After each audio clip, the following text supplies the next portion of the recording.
네, 안녕하세요 여러분들. 자, 지난 시간에 이어서 이번엔 여러분들 명나라를 배워볼 거예요. 명나라. 이 명나라 파트는 여러분들 지난 시간에 배웠던 뭐 송나라, 뭐 원나라에 비해서는 생각보다 쉽습니다. 굉장히 쉬워요. 그러니까 여러분들 차근차근 이 수업 잘 들어보시면 어렵지 않게 따라오실 수 있을 겁니다.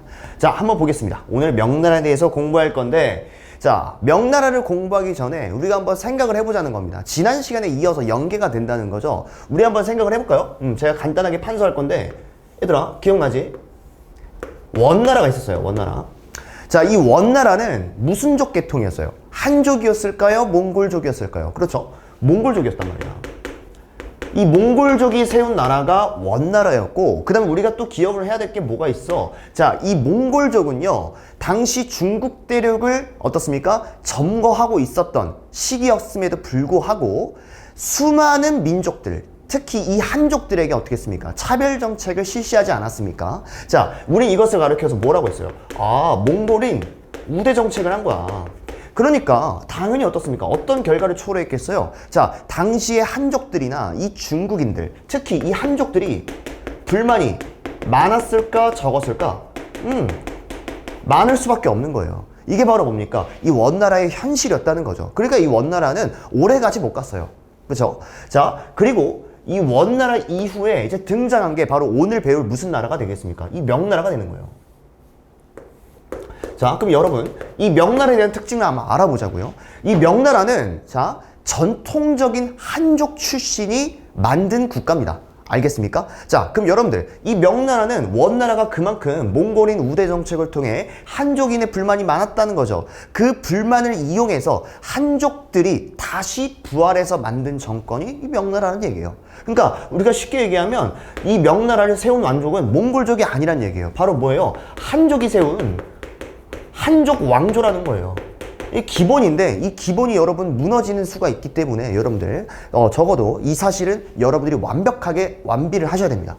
자, 그리고 한족이 왕조였고 대표적으로 이제 황제가 두 사람 정도가 있는데 누가 있냐면 홍무제가 있고요. 그 다음에 여러분들 명나라 최고의 전성기를 이끌었던 영락제가 있습니다. 이 두 사람을 여러분들이 중심적으로 기억을 해 두셔야 됩니다. 알겠죠, 여러분들? 자, 그럼 여러분들 오늘 한번 새롭게 한번 들어가는 차원으로 명나라를 공부해 보겠습니다. 볼게요. 자, 이 명나라를 세운 사람은 바로 홍무제라는 사람인데 이게 왕의 칭으로 따지면 또 태조라고도 합니다. 태조, 이 홍무제 반드시 기억해 두세요. 자, 그러면 이 왕이 명나라를 건국했던 이 태조, 즉 홍무제라는 사람은 몽골족 출신이 아니에요. 한족 출신입니다. 이 한족 출신이었던 홍무제는 수도를 어디에 건국하냐면요, 난징에 건국을 합니다. 자, 이 난징이란 곳이 어디냐면 지금의 강남 지방이 되겠습니다. 자, 그럼 여러분 원나라의 수도는 어디였을까? 기억나세요? 자, 원나라의 수도는 어디였지? 자, 대도라는 곳이 있었죠. 또 어렵게 한번 가볼까? 우리 친구들. 송나라의 수도는 또 어디였어요? 송나라의 수도. 자, 지금 얘기가 나와야 돼요. 자, 무슨 펑? 카이펑이 되겠죠. 그죠? 아. 이런 것들이 반드시 나와야 된다는 거죠, 여러분들.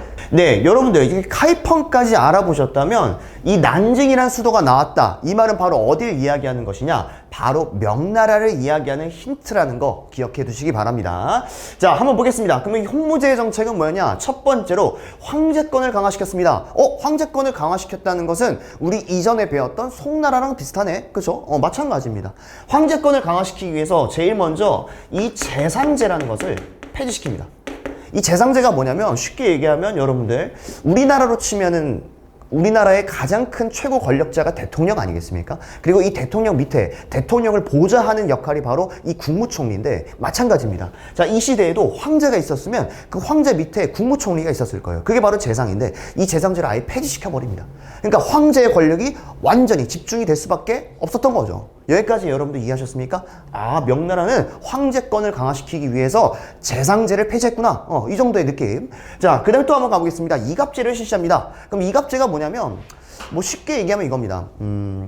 여러분 가구가 있는데 여러분 마을 농촌에 가시면 30호가 있어요. 30호가 있다는 건 뭐예요? 30여 개의 가구가 있다는 겁니다. 즉 30여 개의 가족이 있다는 겁니다. 자, 이 말이 무슨 말이냐? 이갑제라는 것은 약 100호가 한마디로 100개의 가정이 하나의 1, 2가 되는 거예요. 어렵게 생각하지 마. 그리고 이 백호에 1, 2를 담당하는 대장이 있었어요. 우리 이 사람을 리장이라고 했어요. 이장이라고 해요. 그리고 이장과 별도로 갑수라는 또 관직이 있었는데 이 이장과 갑수가 이 백호에 해당하는 모든 정치적인 이슈나 사회적인 이슈를 담당하는 거예요. 이 말이 무슨 말이냐면 예를 들어서 내가 한 마을 속에 살고 있는 사람이라고 가정해보자. 근데 이 마을의 구성원이 이 홍무제가 마음에 안 드는 거야. 아, 나 홍무제 별로 마음에 안 들어. 야, 홍무제 얘 왜 이렇게 잘난 척해? 이렇게 뒷담화를 까면은 이 이장이 이 소식을 들을 수밖에 없는 거예요. 왜? 이 사람은 백호를 관리하는 사람이기 때문이에요. 그렇기 때문에 이 이장은 이 소식을 듣고 황제에게 어떻습니까? 보고할 수 있는 거죠. 자, 여러분 생각을 해보셨나요? 지금 이러한 시스템이 이갑제인데, 그러니까 이장과 갑수 시스템의 줄임말이 이갑제인데, 이 이갑제를 통해서 우리가 느낄 수 있는 건 뭐예요? 한마디로 이 황제의 권력이 어떻습니까? 더욱더 공고히 되고 황제에게 뒷담화도 못 가는 세상이 돼버린 거예요. 쉽게 얘기하면. 알겠습니까? 그러면 제가 말씀드린 거, 즉 이갑제를 실시했다는 것은 그 지방, 향촌이란 것은 하나의 지방, 농촌이 되는 거예요. 이 농촌 질서를 유지함과 동시에 어떤 결과를 초래했을까요? 이거 역시 여러분들 어떻습니까? 황제권을 약화시켰을까요? 아니면 강화시켰을까요? 강화시킬 수밖에 없었다는 거죠. 이렇게 기억해 두세요. 알겠죠? 이갑제를 실시했다는 것은 명태조의 업적이구나 라는 사실 기억해 두시고요. 자, 그 다음에 또 한번 보겠습니다. 뭐 토지대장과 여린도책과 같은 이런 것들을 작성했다. 이 말이 무슨 말이냐면 토지대장은 뭐냐면 쉽게 얘기하면 토지조사 사업이에요. 여러분들 건물주라는 단어 아시죠? 건물주가 있고 건물주가 뭐예요? 그 건물을 소유하고 있는 사람이잖아요. 토지 소유주는 뭡니까? 그 토지를 소유하고 있는 사람이잖아요. 이런 것들을 전국적으로 이 토지 소유주가 누군지, 뭐 건물주가 누군지 이런 걸 다 조사한 거예요. 이런 걸 왜 했을까요? 심지어 이런 것뿐만 아니라 인구 조사도 해요. 이런 걸 가르쳐서 우리는 어려운 말로 호구 조사라고도 해요. 호구 조사가 지금은 어른들끼리 좀 변질된 의미로 쓰이는데 아무튼 이런 호구 조사랑 토지 대장, 이런 토지 조사를 도대체 왜 했을까? 야, 토지 소유주가 누군지 알아야 그 사람에게 정당한 세금을 매길 수 있잖아. 그쵸, 여러분들? 가구 수가, 인구가 정확히 몇 명인지 알아야 그 인구의 토대로 어떻습니까? 올바른 세금을 거둘 수 있잖아요. 아, 느낌 잘 오나요? 결국 토지대장 작성은 무슨 의미를 갖고 오는 거예요? 황제권 강화? 이것도 틀린 건 아니지만 무슨 재정 확보예요. 느낌 잡았죠? 바로 이겁니다.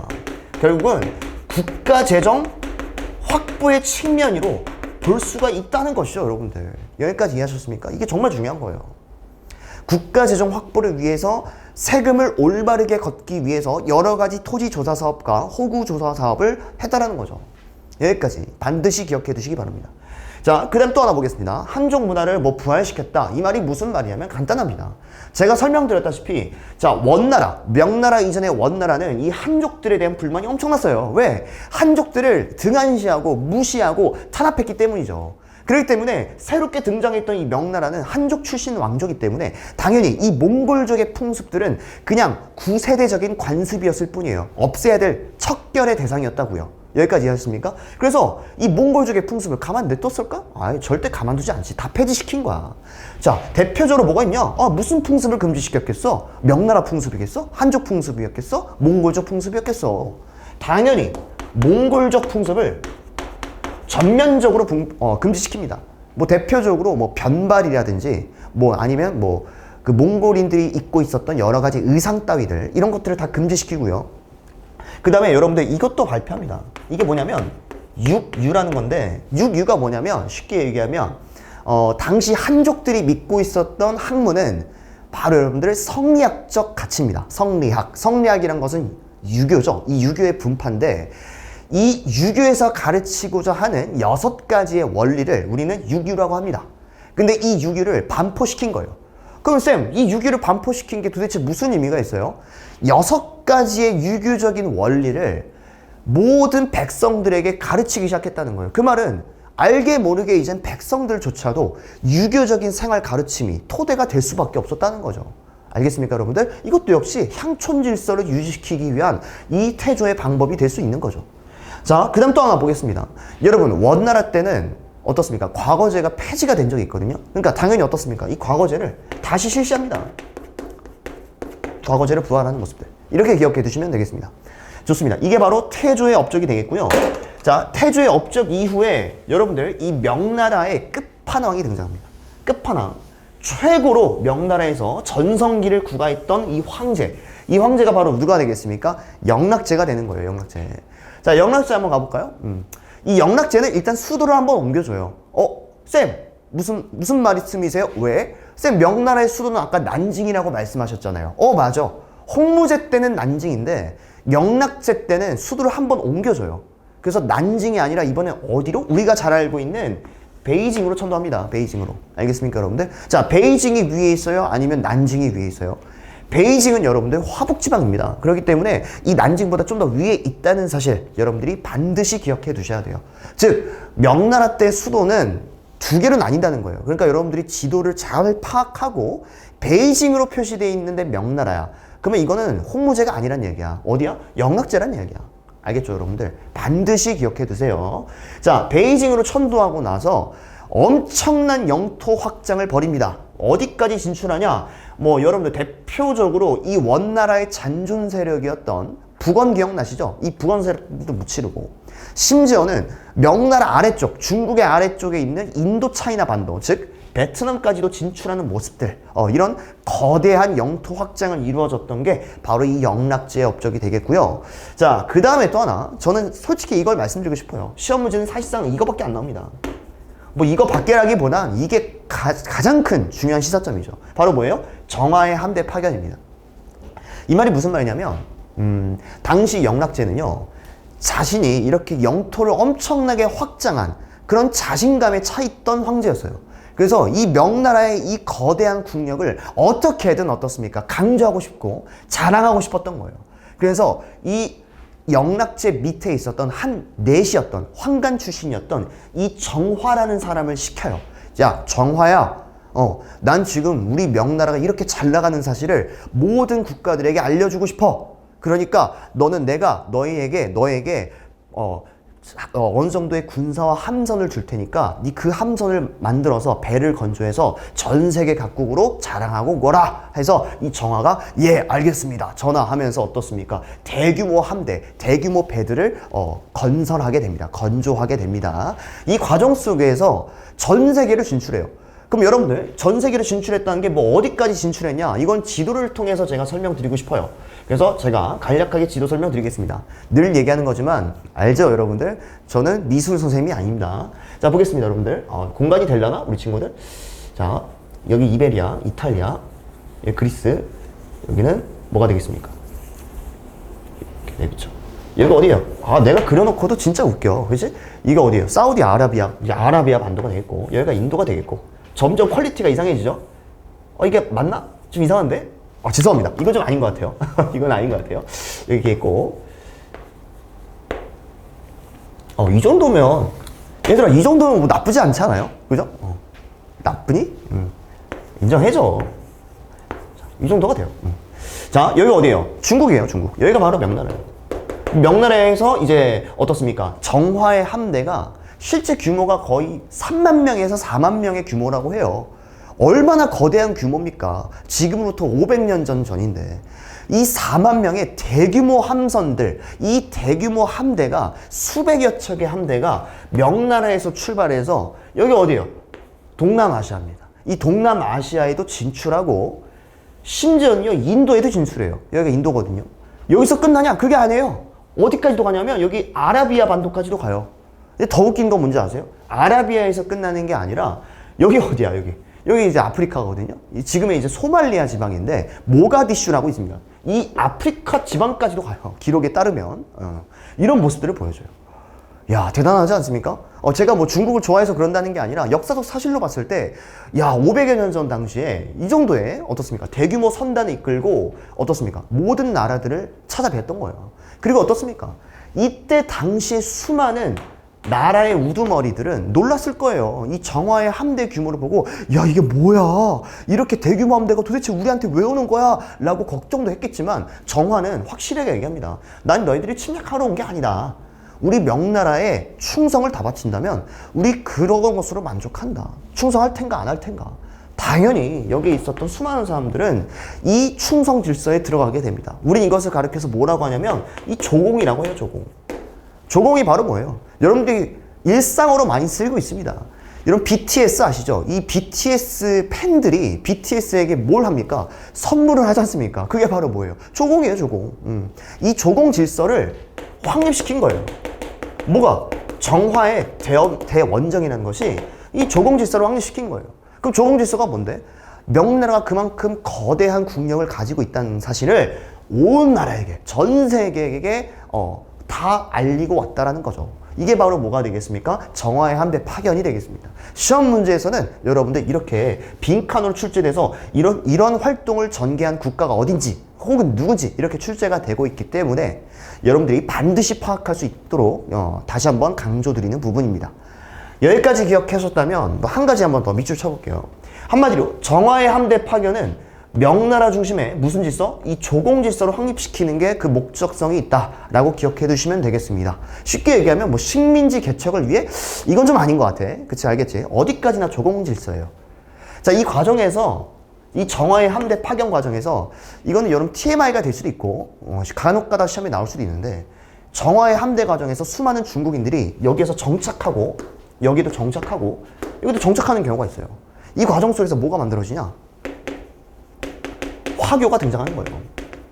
이 화교가 뭡니까? 이 중국인들을 이야기하는 거거든요. 전 세계에 뻗어나가 있는 이 중국인들을 화교라고 하지 않습니까? 이 화교가 탄생된 계기도 바로 이때예요. 여기까지 이해하셨습니까? 좋습니다. 어렵지 않아요.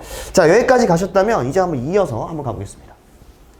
이렇게 잘 나갔던 명나라는 또 결국 멸망하게 돼요. 근데 한 번에 이렇게 멸망하는 게 아니라 이 명나라가 멸망하기 전까지는 여러 가지의 과정들이 있었다는 거죠. 자, 보겠습니다. 자, 명나라가 먼저 힘이 점점 약해지거든요. 그 이유를 볼게. 영락제 이후부터 이 환관들이 서로 자기가 어떻습니까? 권력을 쟁취하려고 서로 싸우기 시작해요. 이렇게 되면서 어떻습니까? 이 황실에 대한 이 안정권이 없어지게 됩니다. 두 번째, 북로남해인데 이 북로남해는 교과서에 수록되어 있는 학교도 있고 안 되어 있는 학교도 있는데 그냥 편하게 들으세요. 북로남해는 뭐냐면 북쪽에는 몽골, 남쪽에는 왜구. 이 말이 무슨 말이냐? 당시 명나라가 16세기 이후부터는 북쪽에는 몽골족의 잔존 세력들이 명나라를 엄청 괴롭히고 있었고요.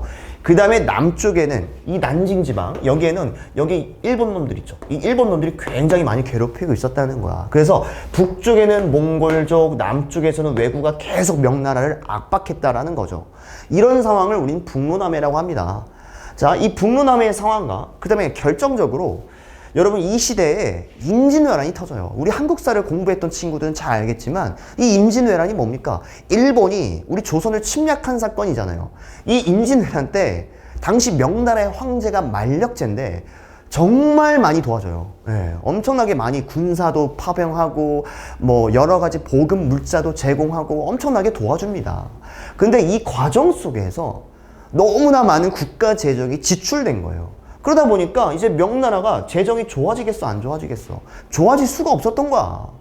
이런 쇠퇴의 길을 걷다가 결국 명나라는요, 이런 여러 가지 요인들도 있었지만 결정적으로 어떻습니까?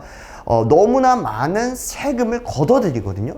이 과정 속에서 농민들이 가만히 있지 않았다는 거죠. 이런 여러 가지 사건들 통해 열받아 있었는데 과도한 세금 징수로 인해서 수많은 농민들이 열이 받았고 그리고 이 농민 반란군들이 결국 명나라를 완전히 멸망시킵니다. 이자성이라는 농민 반란군의 수장이 결국 명나라를 멸망시키게 된다는 거죠. 여기까지가 바로 뭐가 되겠습니까? 명나라 끝났습니다. 어렵지 않죠, 여러분들.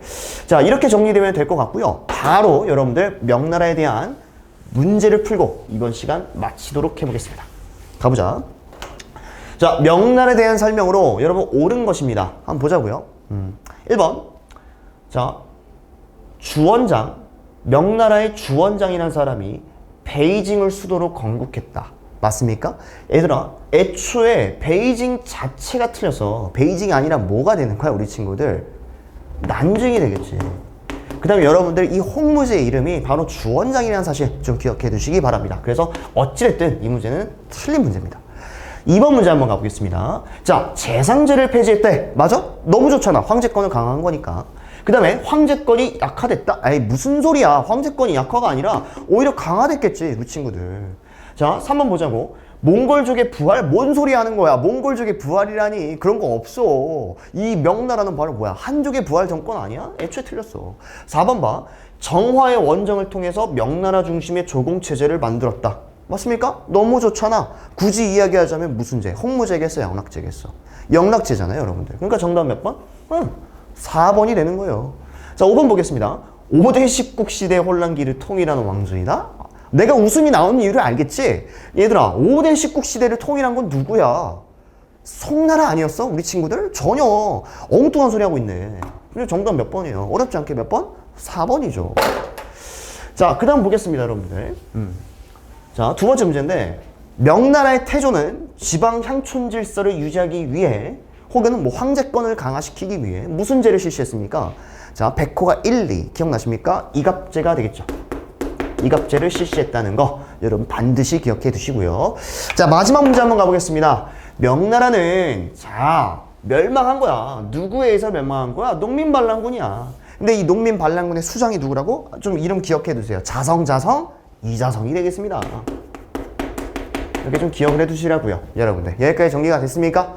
자, 좋습니다. 이렇게 되면 여러분들 우리가 명나라를 다 끝낼 수가 있었고요. 다음 시간에 이제 청나라 이어서 가보도록 해보겠습니다. 감사합니다.